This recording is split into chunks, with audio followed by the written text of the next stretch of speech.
fluffiest of the world. It's me, Queen Nightmare, and 6 more days.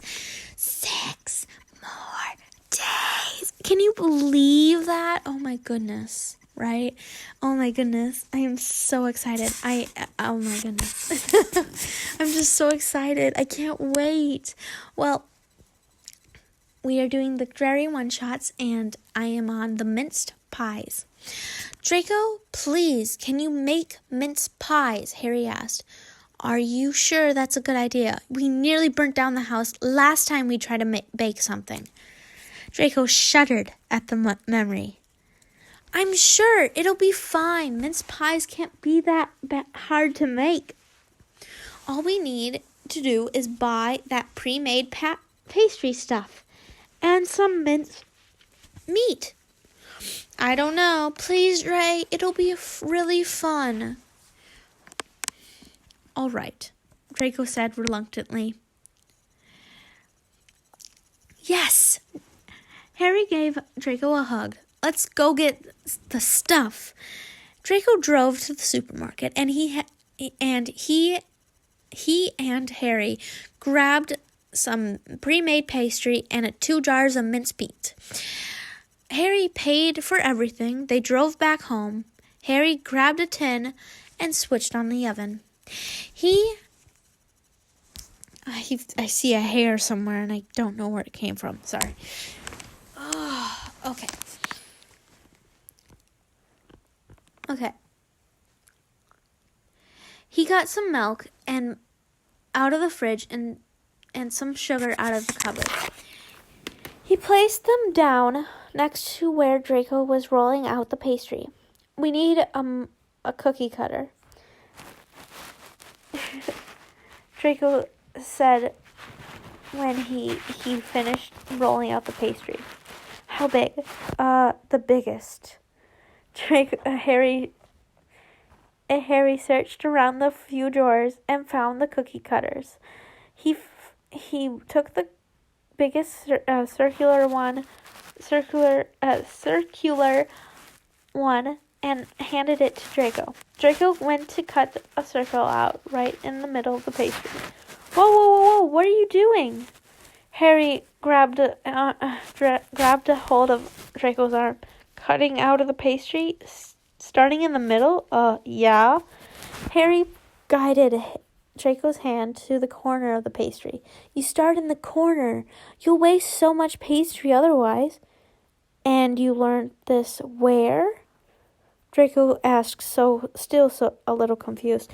When I used to cook for the Dursleys, Draco saw Harry's face drop a little. Well, you don't have to follow the Dursleys' rules here. Draco placed the cookie cutter down in the middle of the pastry. He looked up to see the look of horror on Harry's face. I cannot believe you just did that. You have just wasted so much room on the pastry. Whatever. Draco shrugged and carried on cutting out the pastry. Every time Draco cut out a circle, he passed it to Harry, who placed it onto the circles of the cupcake tin. When all the spaces had been filled with pastry, Draco grabbed a small star cutter and cut out 12 stars to place on top of the mince pies. Harry and Draco filled the mince pies with the mince meat and then placed the little stars on top. We need to brush milk over the top of them and then put sugar on them, Harry said, and went to find the baking brush. Crap! Draco spun his head. What? May or may not might have missed the cup when I was pouring the milk. Draco raised his eyebrows and shook his head before returning to search for the baking brush. By the time he had found it, Harry had managed to clean up all the milk and successfully got it into the cup without spilling any. Draco gently brushed milk over the top of each mince pie, whilst Harry sprinkling sugar all over them. When they had finished, Draco put the mince pies in the oven. "How long do they cook for?" Draco asked. 15 minutes. The timer on the oven still confused Draco, but he got it there eventually. "Do you want to watch Shrek whilst they're cooking?" Harry asked. "Yeah." Draco and Harry sat down in the living room and started watching Shrek. The two were so absorbed in the movie they didn't realize how long had passed and the mince pies should have been cooked by now. Harry said, "Do you smell something burning?" Draco asked, sniffing the air. "Yes, actually, quite strongly." Draco and Harry sat there for a moment and trying to figure out the source of the smell before it hit Draco. "Oh my gosh, the mince pies!" Draco ran into the kitchen and looked on the oven.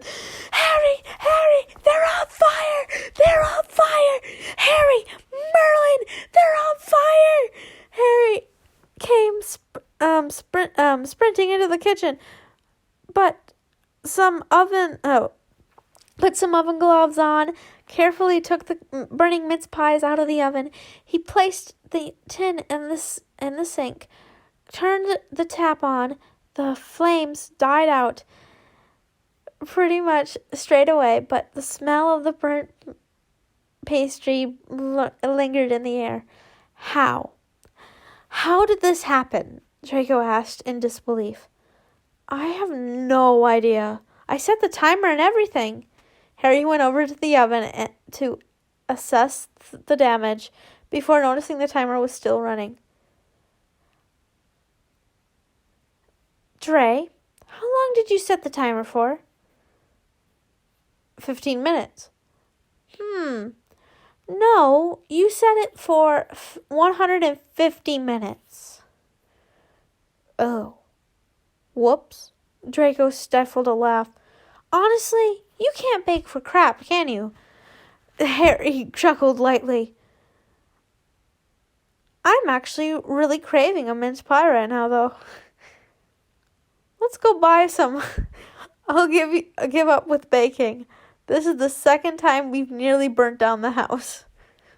"At least we didn't have to replace the oven this time." But Harry and Draco shuddered slightly at that memory. The two went out and brought enough mince pies to last them a whole year, because they knew they wouldn't be trying to bake anything ever again. Okay, that's funny. The proposal. "Hey, Draco, come in. Harry, Draco, come in." Hermione gave each of the men a hug as they walked through the door. "Hey, Hermione." "Hey, Hermione." Harry gave her a hug back. Ron shook his hand and before bringing him into a hug. "Who else is here?" "Ginny, Luna, George, Neville, Pansy, and Blaze. We're just waiting for Seamus and Dean to arrive," Hermione replied. "Nice. Well, thanks for inviting us." "Of course, it wouldn't have been the same without you," Ron said. Harry and Draco followed Hermione and Ron into their kitchen, where the rest were standing. The two greeted the rest of the friends, and soon after Seamus and Dean arrived. Draco was nervous, but not because of the party, but because of the small velvet box he kept touching in his pocket. As soon as he has got the invitation for Hermione and Ron's Christmas dinner, Draco thought that it would be this perfect time, but not now. Draco was here. He wasn't so sure. Would Harry want a big scene? Probably. Hermione noticed Draco hanging slightly further back from the crowd. Now, Draco, come with me a moment. I want to see if our new bathroom towels match our color scheme. Hermione grabbed Draco's hand and pulled him upstairs into an empty room. Are you okay? You know how I was gonna do the thing tonight? I'm not sure anymore. Draco pulled out the box and started fiddling with it. Wait, are you having second thoughts? No. Gosh, no. I want... I want this more than anything. It's just...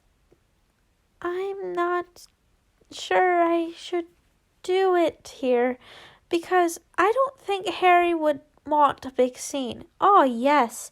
I don't want to influence your decision in any way, but Harry has never been a big fan of big events that involve him. I know he's told you how much he hates his fame and how difficult it first was for him, Hermione said, her mind flickering back to all those times Harry had come crying to her, telling her he couldn't cope anymore. Yeah, I think I'll do it at home, after dinner, Draco said. Oh, and Hermione, Merry Christmas. Merry Christmas, Draco. Hermione and Draco walked back downstairs. Yeah, the colors match perfectly. You've done a good job, Draco said as they walked back into the kitchen. Hermione had made the best Christmas dinner ever. The turkey was cooked to perfection. The potatoes were roasted amazingly. Everything was perfect. Lots of crackers were pulled, Harry winning none. He stole Draco's paper crown, though, and placed it on top of his messy curls. After dinner, presents were opened from each other. Lots of hugs and thank yous were shared. Some dancing followed this. Old and new Christmas songs were blasted and everyone danced with each other, Pansy and Draco making the best duo after their famous duet with performing every year back in Hogwarts. After a game of charades and truth and dare, Harry and Draco decided to leave. Thank you for an amazing Christmas. Harry pulled Ron and Hermione into a hug. Thank you, Hermione smiled. Thank you, this evening has been great, Draco said. Harry and Draco said their goodbyes to everyone before driving home. The two jammed out to some Christmas songs on the way home, as this was technically the last day they could listen to them because it was illegal. This was one of the best Christmases ever. I got to spend it with you and some of my best friends, Harry said as he opened the door to the house. I wonder if I can make this the best Christmas ever, Draco said softly. What do you mean? Harry asked as he walked into the living room. Harry James Potter. Harry spun around upon hearing the full name and saw Draco on one knee, with an open box containing the most elegant ring he'd ever seen. What is going on? Harry whispered. Harry James Potter. You are the love of my life. No, you are more than that. You are my life, and I couldn't survive without you. You have no idea how much you mean to me, and though if coming home every day to you makes me happy, I want to spend the rest of my life with you. I want to spend forever with you. I never want want to be without you. So, Harry, will you marry me? Harry stood there for a moment with his hands over his mouth and his eyes welling up. Of course I will, Harry whispered, and he ran towards Draco and pulled him into a massive hug. Draco slipped the gold band onto Harry's finger. The words "until the very end" were engraved on the inside. Did I make this the best Christmas ever? Draco asked. Yes, this is officially the best Christmas ever. Harry pressed a kiss to Draco's lips. How far are we? Oh, we're good. The Christmas jumper. Harry and Draco had been invited to Pansy's Christmas party, and she was holding as a little reunion for all the 8th years that came back to Hogwarts. There was only about around 30 who came back, and everyone became quite close. It has been a year since they had all graduated. Harry was now an aura, and Draco was still in training to become a healer. And Pansy had decided it was time for everyone to meet back up again. On the invitation, there was a dress code. Harry sighed when he saw the words dress code. He knew that probably meant he would have to wear a suit, and he really didn't want to. But to Harry's surprise, the dress code was just read festive. It was the day of the party, and Draco and Harry were having a discussion about whether Harry should wear Draco should wear a Christmas jumper. Should wear a Christmas jumper. Draco, the invitation says festive. That means Christmas jumper. Everyone will wear one. I'll be wearing Christmas socks. Isn't that festive enough? Draco asked, putting emphasis on festive. No, Draco, it isn't. I've asked Ron and Miney, and they're wearing Christmas jumpers. I'm wearing a Christmas jumper. I don't do Christmas jumpers. It's not about whether you do Christmas jumpers or not. It is about embracing the festive spirit. Harry's voice was slowly becoming louder now. Harry, I have embraced the Christmas spirit. I just don't show it in the amount that you do. It's not that bad wearing a Christmas jumper. It's not going to kill you, Harry said, exasperated. If you can find me a Christmas jumper I like, I'll wear it to the party. But good effing luck. You know what? Fine. I'm gonna go into town. I'm going to find you a Christmas jumper that you will love, even if it kills me, because that is how nice of a boyfriend I am, Draco. Harry walked out of their flat and slammed the door. Draco sat down on the sofa. Sorry, my mom came to drop stuff off, and she called me, so I had to be down there.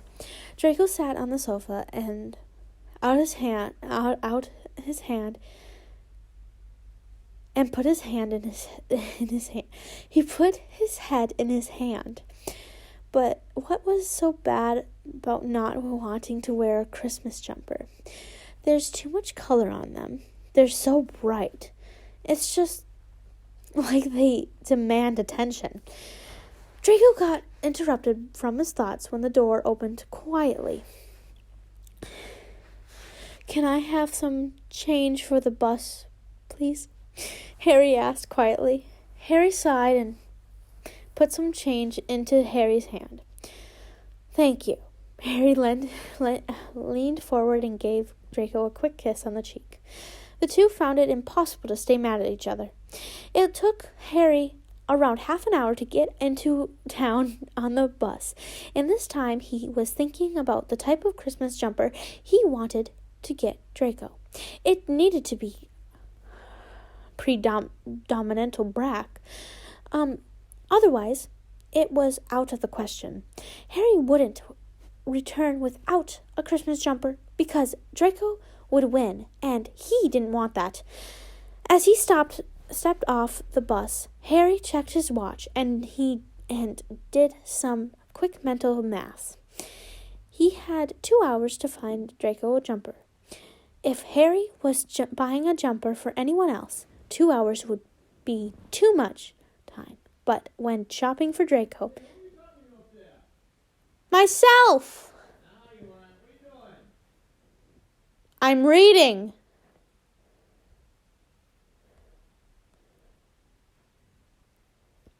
Harry made a list of all the shops he should visit.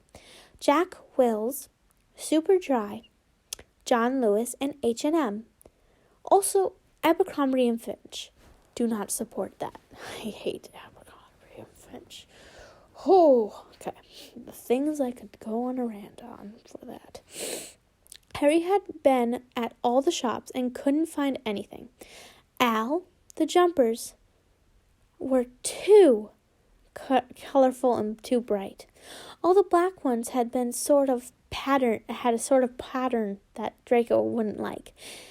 Harry only had 15 minutes left before he had to leave and was beginning to give up hope when it suddenly hit him. He hadn't been to M&S. Harry ran out of H&M and to M&S.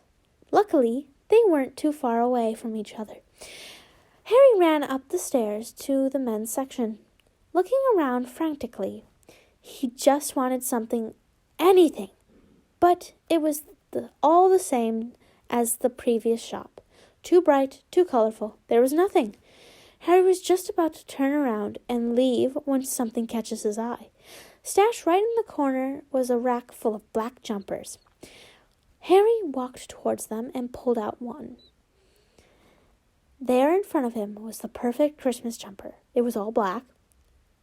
It had a small brown leather Christmas tree where a breast pocket would usually be. This jumper literally screamed Draco. Harry did a little happy dance in his head before buying the jumper, going back home, and... What? Can't I read? No, I don't think you can read. Why? What did you say about Molly Polly? Oh, she gave a Christmas letter. Why are you reading out loud? Why can't I read out loud? Are you videoing yourself? Yes. On your phone? It's a voice recording, Dad. Oh. You recording this now? Yes. Oh, keep up the good work, guys.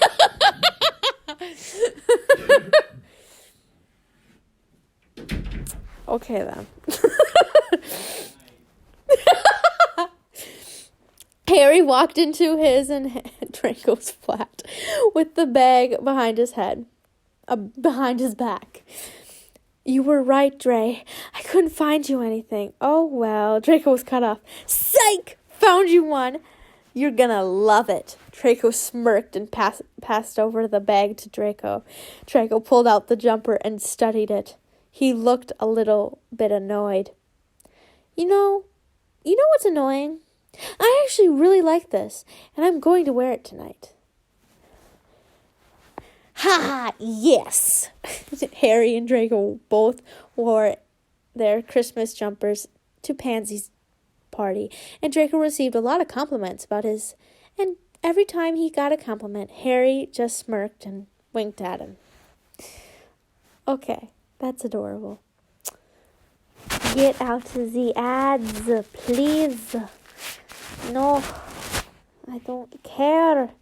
Just go away, please. Okay, guys, I have to end it here.